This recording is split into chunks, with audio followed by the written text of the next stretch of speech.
works, I was a daycare provider, and Paul worked as a system analyst for the state of Texas. I got into this business trying to make $400, and we lived pretty much paycheck to paycheck at that point, and I was really hoping that It Works was our answer. Paul, on the other hand, thought I was crazy. And, but I went to work, and I was determined to prove him wrong. And, as he continued to see the business grow over the next couple months, he was ready to join me. And in May of last year, he retired from the state of Texas and went all in with It Works.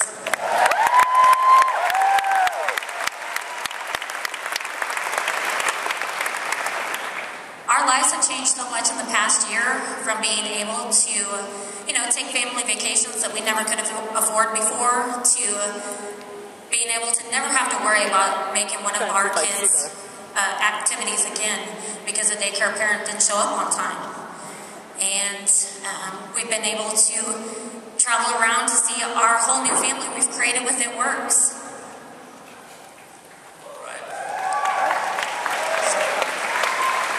First, I'd like to say that I'm very proud of Jodi, and that it's true. I was very doubtful in the beginning, and boy, did she show me up. But so I guess the message to all the guys out there is learn from me and don't make the same mistakes. Support them.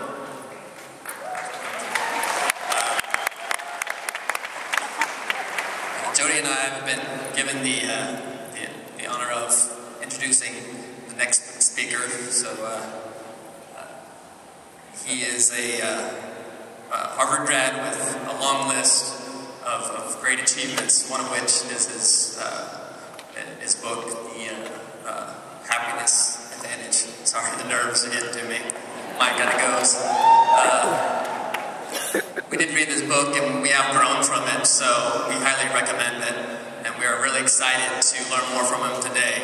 So now, moving on to that, we're here to introduce. Now let's get up on our feet and welcome to the stage Shawn Aker.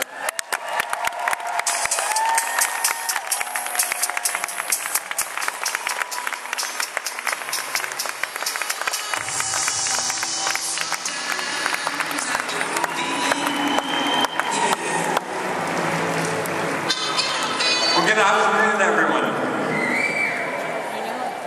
I am so thrilled and honored to have this opportunity to get to come speak with you.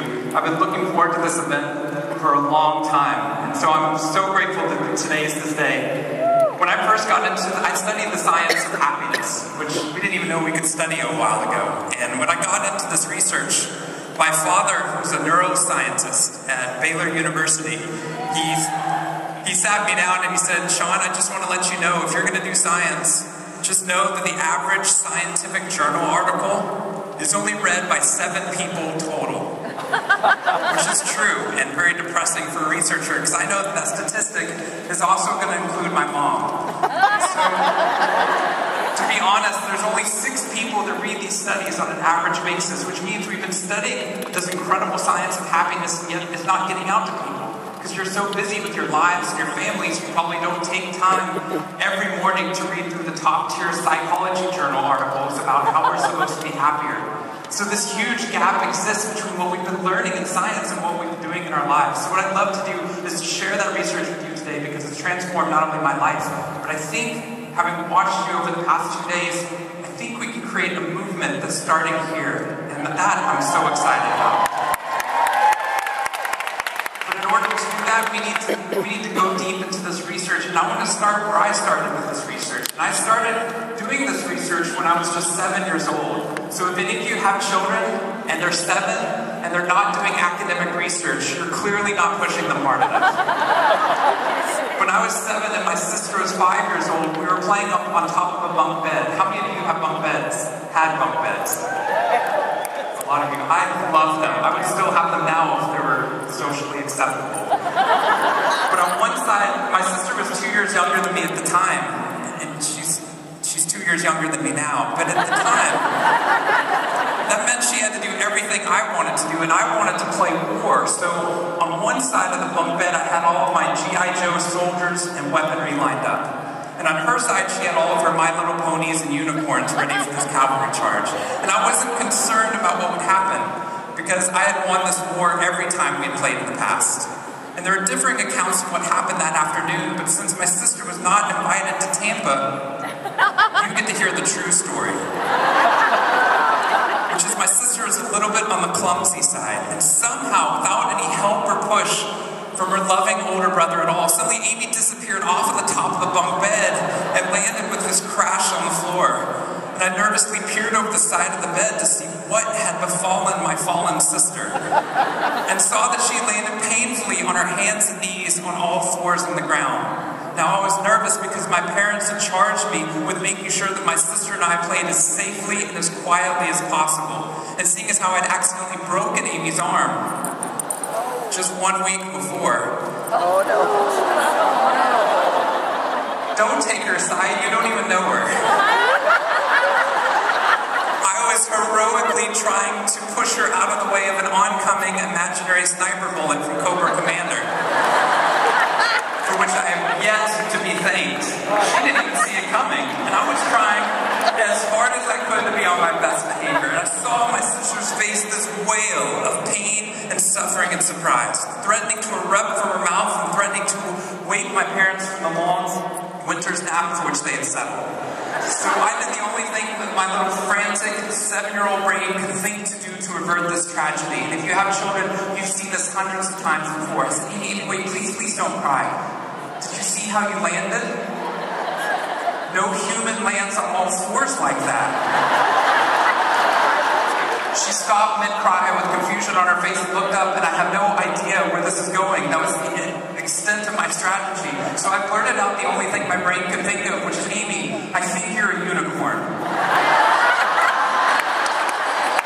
Which was cheating, because there's nothing in the world Amy would want more at that moment to not be Amy, the hurt 5-year-old little sister, but Amy, the special unicorn. Of course, an option that was open to her brain at no point in the past. And you could see on my poor, manipulated sister's face conflict as her brain attempted to devote resources to feeling the pain and suffering and surprise she'd experienced falling off this bunk bed, or contemplating this newfound identity as a unicorn. And the latter won out. Instead of crying, instead of ceasing our play, instead of waking my parents from the long winter's nap they would settle for, instead a smile spread across her face, and she bounded right back up onto the bunk bed with all the grace of a baby unicorn. With one broken leg. What we had stumbled across at that tender age of 5 and 7, we had no idea at the time, was something that was going to be at the vanguard of a scientific revolution occurring 2 decades later in the way that we understand the human brain. What we learned is that the human brain is like a single processor in a computer. We have a limited amount of resources to experience the world, which means that if our brain, as we're scanning and look at the world, our brain can process 40 bits of information per second, which is so fast. But we receive 11 million pieces of information every second from our nerve endings, which means our reality, we're picking and choosing constantly. Which means scientifically, happiness is actually a choice. It's a choice about how our brain decides to look at the world. If we scan the world for the negatives, the hassles, and the complaints first, and maybe you know people that are like that. They can walk into any room and they can find the thing to complain about immediately. Those people are not bad people. Their brains are experts at scanning the world for the negatives and hassles first. The problem is, our brains are limited. What we scan for first becomes our reality. What we found is we literally have no brain left over to scan the world for the things that make us grateful in the present moment, the meaning embedded in our lives, and the ways of transforming this present reality into a better reality. What we've stumbled across is a new field called positive psychology, which changes the way we look at human beings. And what we discovered is, not only can we raise people's levels of happiness, but in doing so, we can improve your health outcomes, your business outcomes, your educational outcomes for your children. It turns out the human brain has an incredible advantage of positive, if we can choose how to do that. What I'd like to talk about is how we do that. So here's what I'd like to start with. When I first got into this, they said, you're going to start doing this research and spreading this out to people, whatever you do, don't start your talks with a lot of graphs or data or research. But where I'd like to start today, I'd like to start with a graph. This graph looks boring. This graph is the reason that I get excited and wake up every morning, which means I live a very, very exciting life. Each of these dots represents an individual. I could be plotting anything here. Now, if I was studying you, which I would love to do, I would love to find out, well, I'm jumping ahead, I'll tell you about that, but if this is the data I got back studying you, I would be thrilled as a researcher. Because look, there's very clearly a trend that's going on there in the data, and that means that I can get published, which is all that matters. The fact that there's one weird red dot that's up above the curve, there's one weirdo in this room. You know who you are. Everyone knows who you are. That's no problem. That's no problem because we can just delete you. We can delete you because you are clearly a measurement error. And I know that you're an error because you're messing up my data. So one of the very first things we teach people in economics, and statistics, and business, and government courses is how, in a valid way, can we eliminate the weirdo from our data? Because what I'm interested in is the average. I want to find out how many aspirin or Advil the average person should take. But what I'm fascinated by is this. That's great if I'm asking questions like that, but as soon as we start asking questions as humans about potential, about intelligence, about creativity, about energy levels, about health, we're asking questions about potential.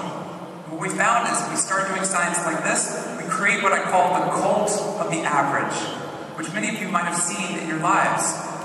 What we see is that if we ask a question like, how fast can a child learn how to read in a classroom?